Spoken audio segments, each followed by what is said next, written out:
ఈ నెల 3వ తేదీన గజ్వేల్ పట్టణంలో ప్రతిష్టాత్మకంగా కాంగ్రెస్ పార్టీ చేపట్టినటువంటి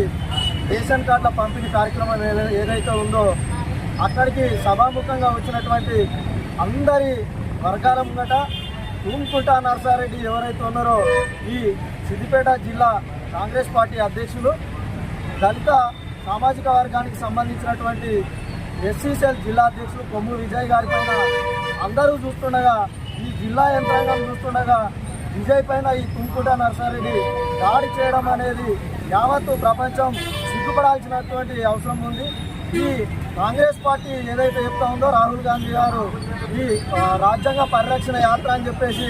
గతంలో చేసినటువంటి పరిస్థితి ఉంది. కాంగ్రెస్ పార్టీ అంటేనే దళితుల పక్షాన ఉండి దళితులకు న్యాయం చేసే పార్టీగా అందరూ భావిస్తూ ఉంటే, ఈ కాంగ్రెస్ పార్టీలో ఉన్నటువంటి ఈ అగ్రవర్ణ కులాలకు సంబంధించినటువంటి ఈ తూంకుంట నర్సారెడ్డి ఏదైతుందో అహంకోరత పూరితకు సంబంధించి